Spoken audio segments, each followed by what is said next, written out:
Okay. Next metallic బాండ్ని explain చేసే theory ఏంటంటే free electron theory. Free electron theory అంటే ఇప్పుడు ఫ్రీ ఎలక్ట్రాన్ థియరీ గురించి మనం ఎక్స్ప్లెయిన్ చేసుకుందాం. For suppose iron metal crystal తీసుకున్నాను. ఐరన్ మెటల్ క్రిస్టల్ తీసుకుంటే ఐరన్ మెటల్ క్రిస్టల్లో ఏముంటాయంటే నెంబర్ ఆఫ్ ఐరన్ ఐటమ్స్ అనేవి ఉంటాయన్నమాట. ఆ నెంబర్ ఆఫ్ ఐరన్ ఐటమ్స్ మధ్య మెటాలిక్ బాండ్ అనేది ఎగ్జిస్ట్ అవుతుంది. ఆ మెటాలిక్ బాండ్ ఎలా ఎగ్జిస్ట్ అయింది ఏంటి అనేది ఫ్రీ ఎలక్ట్రాన్ థియరీ చెప్పింది. అయితే ఫ్రీ ఎలక్ట్రాన్ థియరీలో పాజిటివ్స్ ఒకటి చూద్దాం. అయితే metals majorly metals have vacant orbitals. Already మనం in previous properties of D block ఎలిమెంట్స్లో అబ్జర్వ్ చేసాం.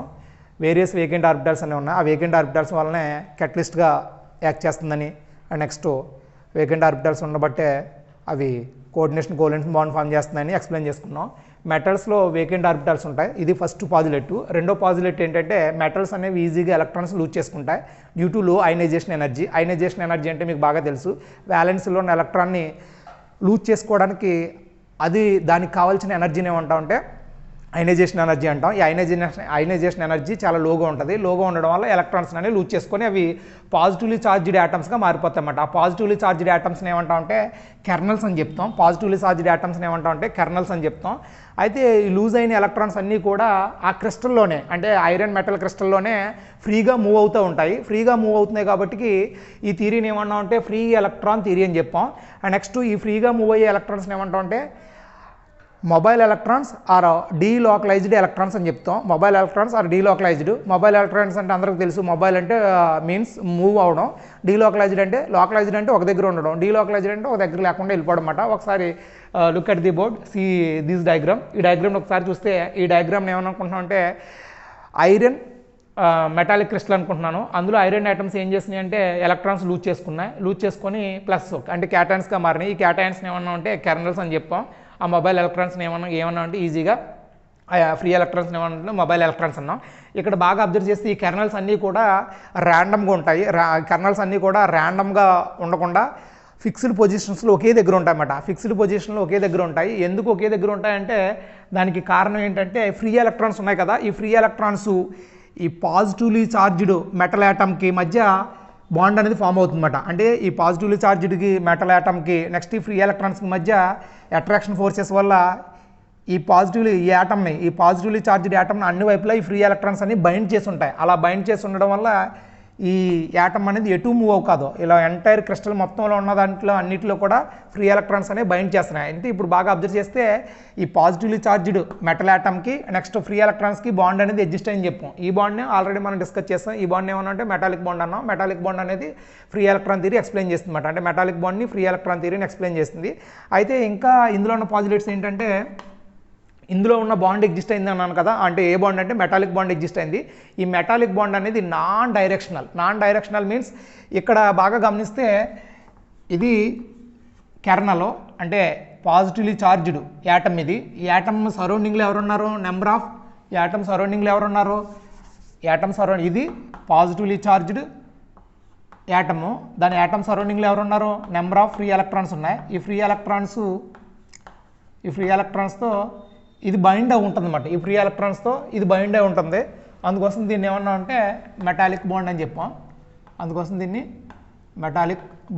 అన్నమాట. అయితే ఇటు నుంచి ఈ డైరెక్షన్లోని ఈ ఎలక్ట్రాన్ ఈ డైరెక్షన్లో బాండ్ ఫామ్ చేస్తుంది. నెక్స్ట్ ఈ ఎలక్ట్రాన్ ఈ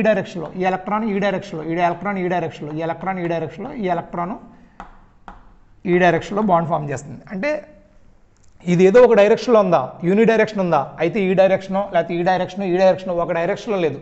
అంటే ఒకే ఏ బాండ్ అని ఇక్కడ ఫామ్ అయిన మెటాలిక్ బాండ్ అనేది ఏదో ఒక డైరెక్షన్లో లేదు. అందుకోసం ఇటువంటి బాండ్ ఏమంటామంటే నాన్ డైరెక్షనల్ బాండ్ అని చెప్తామన్నమాట. ఈ నాన్ డైరెక్షనల్ బాండ్ అనే ఈ ఒక్క క్యారెక్టర్ వల్లే ఇప్పుడు మెటల్ తీసుకున్నాం, ఐరన్ తీసుకున్నాం. ఐరన్ మెటల్తో మనం కత్తులు చేయొచ్చు, సుత్తులు చేయొచ్చు, ఇంట్లో డోర్లు తయారు చేసుకోవచ్చు, కిటికీలు తయారు చేయొచ్చు. నెక్స్ట్ నెంబర్ ఆఫ్ ఆర్టికల్స్ని తయారు చేయగలమాట. నెంబర్ ఆఫ్ ఆర్టికల్స్ ఎలా తయారు చేస్తాం, ఐరన్ తీసుకెళ్ళి కొలువులు వేస్తామన్నమాట. హీట్ చేసి మనకు కావాల్సినట్టు మౌల్డ్ చేస్తాం. మౌల్డ్ చేయడానికి కారణం ఏంటంటే ఈ నాన్ డైరెక్షనల్ బాండే. అంటే ఒక డైరెక్షన్లో బాండ్ లేదు కాబట్టి అక్కడ మనం ఆ ఐరన్ని ఎలా కావాలంటే అలా ఉంచుతున్నాం.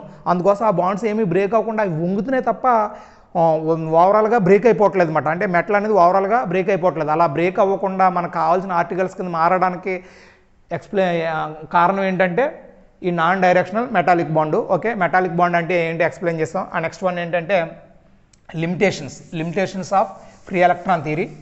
ఈ ఫ్రీ ఎలక్ట్రాన్ థియరీ కూడా లిమిటేషన్స్ ఉన్నాయి. ఆ లిమిటేషన్స్ ఏంటో చూద్దాం. First next one limitations of free electron theory. First limitation ఏంటంటే టంగ్స్టన్ యొక్క మెల్టింగ్ పాయింట్ ఏంటంటే 3000 degrees. నెక్స్ట్ మెర్క్యూరీ యొక్క మెల్టింగ్ పాయింట్ ఎంత ఉందంటే -39 degrees. అంటే రెండింటిని మనం బాగా అబ్జర్వ్ చేస్తుంటే ఏమవుతుందంటే టంగ్స్టన్ మెట్లే, మెర్క్యూరీ మెట్లే. బట్ టంగ్స్టన్ ఏమో ఫిజికల్ స్టేట్ ఏమో సాలిడ్ అయితే మెర్క్యూరీ ఫిజికల్ స్టేట్ లిక్విడ్. ఈ రెండు మెటల్సే. అయితే టంగ్స్టన్కి ఏమో 3000 degrees ఉన్నాయి మెల్టింగ్ పాయింట్. అంటే మెల్టింగ్ పాయింట్ అంటే మీ అందరూ తెలుసు. అయితే మెర్క్యూరీ విషయానికి వస్తే 39 degrees ఉందన్నమాట. ఎందుకు -39 degrees ఉందో ఫ్రీ ఎలక్ట్రాన్ థియరీ ఎక్స్ప్లెయిన్ చేయలేకపోయింది. మెల్టింగ్ పాయింట్ అంటే ఏంటంటే మెటల్ ఎక్కడ సాలిడ్గా ఉన్న మెటల్ లిక్విడ్గా మారే స్టేట్ని ఏమంటుంటే మెల్టింగ్ పాయింట్ అని చెప్తున్నాం. ఓకే, నెక్స్ట్ వన్ ఏంటంటే ఆస్మియం అనే మెటల్ ఉంది. ఇది 5D సిరీస్లో ఉంది. ఆస్మియం చాలా వెరీ హార్డ్గా ఉందన్నమాట, చాలా హార్డ్గా ఉంది. అది ఎందుకు అంత హార్డ్నెస్ ఉందో అన్నది కూడా free electron theory చెప్పలేకపోయింది.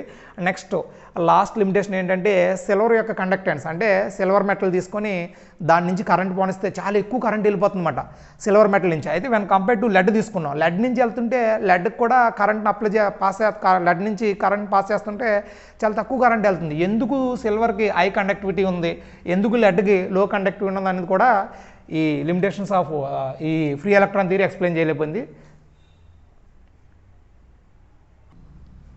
Okay, applications of free electron theory. First application ఏంటంటే థర్మల్ కండక్టివిటీ. థర్మల్ కండక్టివిటీ అంటే ఏంటంటే the passage of heat through metal is called thermal conductivity అని చెప్తాం. అంటే ఒక మెటల్ తీసుకున్నాం, ఆ మెటల్ నుంచి హీట్ అనేది పాస్ అవుతుంది అనుకో, ఆ కండక్టివిటీని ఏమంటాం అంటే థర్మల్ కండక్టివిటీ అంటాం. అక్కడ దాన్ని ఏమంటాం అంటే ఆ పాస్ చేసే సబ్స్టెన్స్ని ఏమంటాం అంటే కండక్టర్ అంటాం. ఇక్కడ హీట్ని పాస్ చేస్తుంది కాబట్టి ఈ కండక్టర్ని ఏమంటాం అంటే థర్మల్ కండక్టర్ అంటాం. అయితే మెటల్ అనేది హీట్ని ఎలా పాస్ చేస్తుంది ఏంటి అనేది ఈ ఫ్రీ ఎలక్ట్రాన్ థియరీ ఎక్స్ప్లెయిన్ చేస్తుంది అనమాట. According to free electron theory ప్రకారం ఏ మెటల్ తీసుకున్నా లేదా ఏ మెటల్ క్రిస్టల్ తీసుకున్నా ఆ మెటల్లో ఎవరు ఉంటారో కెర్నల్స్ ఉంటాయి, నెక్స్ట్ ఫ్రీ ఎలక్ట్రాన్స్ ఉంటాయి. కెర్నల్స్ అంటే పాజిటివ్లీ చార్జ్డ్ మెటల్ యాటమ్స్ని ఏమన్నా, పాజిటివ్లీ చార్జ్డ్ మెటల్ యాటమ్స్ని ఏమన్నా ఉంటే కెర్నల్స్ అన్నాం. ఫ్రీగా మూవ్ అయ్యే ఎలక్ట్రాన్స్ని ఏమన్నా ఉంటే ఫ్రీ ఎలక్ట్రాన్స్ లేదా మొబైల్ ఎలక్ట్రాన్స్ లేదా డీలాకలైజ్డ్ ఎలక్ట్రాన్స్ అని చెప్పాం.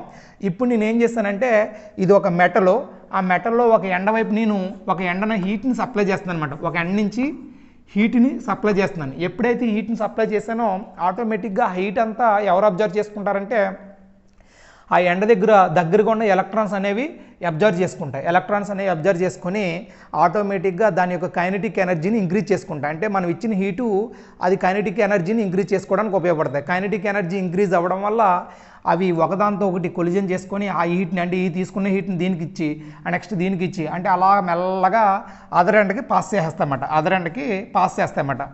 అంటే ఈ ఎండ నుంచి బయలుదేరిన హీటు ఈ ఎండకు వస్తున్నాయి డ్యూ టు ఫ్రీ ఎలక్ట్రాన్స్ ఉండడం వల్ల ఇక్కడ ఇచ్చిన హీట్ అంతా కూడా ఫ్రీ ఎలక్ట్రాన్ అబ్జర్వ్ చేసుకొని ఇక్కడ వరకు వెళ్తుంది.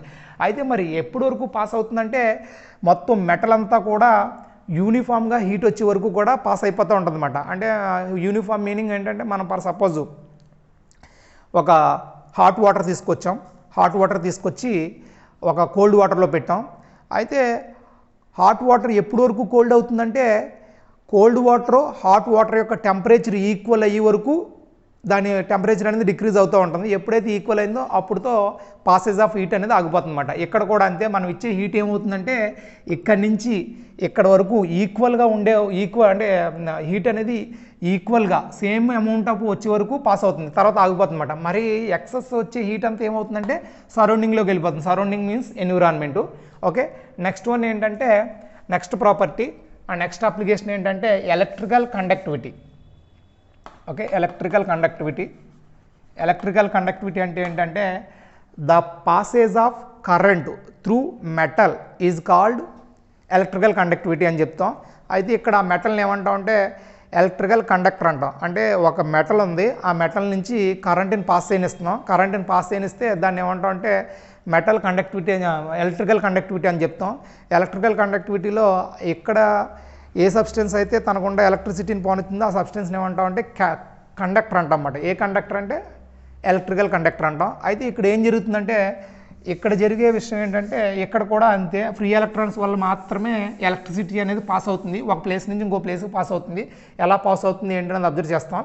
ఇప్పుడు ఎలక్ట్రిసిటీ అంటే having 2 wires in this connect negative wire connect చేస్తాం. ఇటువైపున పాజిటివ్ వైర్ కనెక్ట్ చేసాం, ఒకవైపు నెగిటివ్ వైర్ ఇంకో వైపున పాజిటివ్ వైర్ కనెక్ట్ చేసి కరెంట్ని సప్లై చేస్తాం అన్నమాట. అంటే ఎవరి ద్వారా? మెటల్ ద్వారా సప్లై చేస్తున్నాం. మెటల్ ద్వారా సప్లై చేస్తే ఏమవుతుందంటే ఫస్ట్ ఇందులో ఉన్న ఫ్రీ ఎలక్ట్రాన్స్ అన్నీ కూడా ఫ్రీ ఎలక్ట్రాన్స్ అంటే నెగిటివ్ ఛార్జ్ ఉన్న అన్నీ కూడా పాజిటివ్ ఛార్జ్ వైపుకి మైగ్రేట్ అయిపోతూ ఉంటాయి అన్నమాట. అంటే పాజిటివ్ ఛార్జ్కి వైపుకి మైగ్రేట్ అయిపోతాయి. అంటే మైగ్రేట్ అయిపోవడం వల్ల ఇవన్నీ ఖాళీలు ఏర్పడిపోతాయి, రీప్లేస్ అయిపోతాయి అన్నమాట. అప్పుడు ఇక్కడి నుంచి నెగిటివ్ ఛార్జ్ నుంచి ఎలక్ట్రాన్స్ అనేవి ఎనర్జీతో మెటల్లోకి ఎంటర్ అయిపోతుంది అన్నమాట. మెటల్లోకి ఎంటర్ అయిపోయి మొత్తం ఎనర్జీని పట్టుకొని ఈ ప్లేస్ నుంచి ఈ ప్లేస్ వరకు మూవ్ అయిపోతూ ఉంటాయి. అంటే ఇప్పుడు కరెంట్ ఎక్కడి నుంచి వచ్చింది? ఈ వైర్లో స్టార్ట్ అయింది.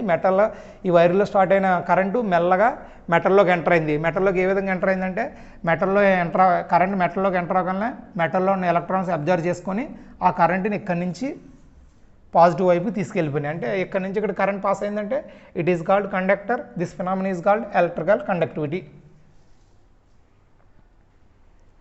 ఓకే, నెక్స్ట్ అప్లికేషన్ ఏంటంటే ఆల్రెడీ మనకి వ్యాలెన్సీ బాండ్ థియరీలో ఒక కండక్టర్ ఉంది. ఆ కండక్టర్ గుండా కరెంట్ అనేది పాస్ అవుతుంది. అయితే అలా పాస్ అయినప్పుడు టెంపరేచర్ అనేది ఇంక్రీజ్ చేసాం. టెంపరేచర్ని ఇంక్రీజ్ చేస్తే పాస్ అయ్యే కరెంట్ అమౌంట్ ఆఫ్ కరెంట్ అనేది డిక్రీజ్ అయింది. అంటే దాని కండక్టెన్స్ అనేది డిక్రీజ్ అయిపోతూ ఉందన్నమాట. ఎందుకు డిక్రీజ్ అవుతుందో ఏంటనేది వ్యాలెన్సీ బాండ్ థియరీ చెప్పలేకపోయింది. కానీ అది ఎందుకు డిక్రీజ్ అవుతుంది ఏంటనేది ఫ్రీ ఎలక్ట్రాన్ థియరీ చెప్పింది. అయితే ఆల్రెడీ మనకు తెలుసు ఫ్రీ ఎలక్ట్రాన్ థియరీ ప్రకారం ఎలక్ట్రికల్ కండక్టివిటీకి రెస్పాన్సిబిలిటీ ఎవరంటే ఫ్రీ ఎలక్ట్రాన్స్ అన్నమాట. అంటే ఒక ఎండ వైపున మనం ఛార్జ్ని అంటే కరెంట్ని ఇస్తుంటే ఆ ఎండలో ఉన్న ఎలక్ట్రాన్స్ ఆ కరెంట్ని అబ్జర్వ్ చేసుకొని నెక్స్ట్ ఎండకి వెళ్ళిపోతున్నాయి. అంటే కరెంట్ ఎక్కడి నుంచి ట్రావెల్ అవుతుందంటే నెగిటివ్ ఛార్జ్ నుంచి స్టార్ట్ అవుతుందన్నమాట. అంటే కరెంటు నెగిటివ్ ఛార్జ్ అంటే నెగిటివ్ పాయింట్ దగ్గర నుంచి స్టార్ట్ అయ్యి ఎలక్ట్రాన్స్ తీసుకుంటున్నాయి. ఆ తీసుకున్న ఎలక్ట్రాన్స్ మెల్లగా మెటల్లో ట్రావెల్ చేస్తా పాజిటివ్ ఛార్జ్ వైపుకి వెళ్ళిపోయినాయి అన్నమాట. అంటే ఇక్కడ నుంచి ఇక్కడ కరెంట్ వెళ్తుంది కాబట్టి దానికి కండక్టెన్స్ అనేది వచ్చిందన్నమాట. అయితే ఇప్పుడు ఏం చేశానంటే ఈ సిచ్యువేషన్లో టెంపరేచర్ అనేది ఇంక్రీజ్ చేస్తే ఆటోమేటిక్గా కండక్టెన్స్ అనేది డిక్రీజ్ అయిపోతుందన్నమాట. ఎందుకు డిక్రీజ్ అవుతుందంటే ఆల్రెడీ మనం ఇందాక టెంపరేచర్ మీన్స్ హీట్ అనేది ఇచ్చాను. అంటే కింద నుంచి హీట్ ఇస్తున్నాను, మెటల్కి కింద నుంచి హీట్ అనేది అప్లై చేస్తున్నాను అనమాట. ఎప్పుడైతే కింద నుంచి హీట్ అనేది అప్లై చేస్తున్నానో ఇచ్చిన హీట్ని అంతా ఎవరు అబ్జర్వ్ చేసుకుంటారంటే ఈ ఎలక్ట్రాన్స్ అబ్జర్వ్ చేసుకుంటాయి, యాజ్ వెల్ యాజ్ ఈ కెర్నల్స్ అంటే పాజిటివ్ ఛార్జీలు కూడా అబ్జర్వ్ చేసుకుంటాయి. మరి హీట్ని బాగా అబ్జర్వ్ చేసుకుంటే ఏమవుతుందంటే ఎలక్ట్రాన్స్ యొక్క ఛార్జు ఎలక్ట్రాన్స్ యొక్క kinetic energy as well as kernels యొక్క కైనెటిక్ ఎనర్జీ అనేది ఇంక్రీజ్ అయిపోతూ ఉంటుందన్నమాట. కైనెటిక్ ఎనర్జీ ఇంక్రీజ్ అయితే ఆటోమేటిక్గా మనకు తెలుసు మూవింగ్ అనేది బాగా ఎక్కువగా ఉంటుందన్నమాట. కైనెటిక్ ఎనర్జీ ఇంక్రీజ్ అయితే మూవింగ్ అనేది ఎక్కువగా ఉంటుంది. ఇప్పుడు ఎలక్ట్రాన్స్ అన్ని ఏ డైరెక్షన్లో మూవ్ అవుతున్నాయి? ఎలక్ట్రికల్ కరెంట్ ఇచ్చినప్పుడు అన్నీ ఈ డైరెక్షన్లో మూవ్ అవుతున్నాయి. ఏ డైరెక్షన్లో? ఈ డైరెక్షన్ నుంచి ఇలాగ మూవ్ అవుతున్నాయి అన్నమాట. ఇలా మూవ్ అవుతూ వెళ్ళిపోతున్నాయి అన్నమాట. అంటే ఒక యూనిఫామ్ డైరెక్షన్లో ఎలక్ట్రాన్స్ అనేవి అన్నీ ఇలా మూవ్ అవుతూ ఉన్నాయి.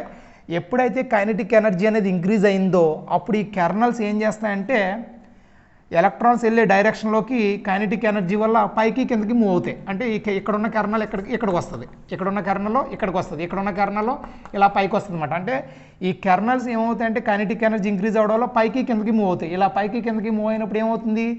ఎలక్ట్రాన్స్ వెళ్ళే డైరెక్షన్కి అడ్డు వస్తుంది అన్నమాట. ఎప్పుడైతే ఎలక్ట్రాన్స్కి వెళ్ళే డైరెక్షన్కి అడ్డు వచ్చిందో ఈ కెర్నల్కి ఇక్కడ ఉన్న ఎలక్ట్రాన్కి మధ్య కొలిజన్ జరుగుతుంది. కొలిజన్ జరిగి అది తీసుకెళ్ళి ఎలక్ట్రిసిటీని లాస్ చేస్తుంది అనమాట, వదిలేస్తుంది. అప్పుడు ఏమవుతుందంటే టోటల్గా ఎలక్ట్రిసిటీ అంటే కండక్టెన్స్ అనేది డిక్రీజ్ అయిపోతుంది అనమాట. అందుకోసం టెంపరేచర్ ఇంక్రీజ్ అయితే కండక్టెన్స్ అనేది డిక్రీజ్ అవుతుంది due to increase of kinetic energy increase అవ్వడం వల్ల కెర్నల్స్కి ఆ నెక్స్ట్ ఎలక్ట్రాన్స్కి ఫ్రీ ఎలక్ట్రాన్స్కి మధ్య కొలిజన్ జరుగుతుంది. కొలిజన్ జరగడం వల్ల కండక్టెన్స్ అనేది డిక్రీజ్ అవుతుంది అనమాట. Okay, thank you very much.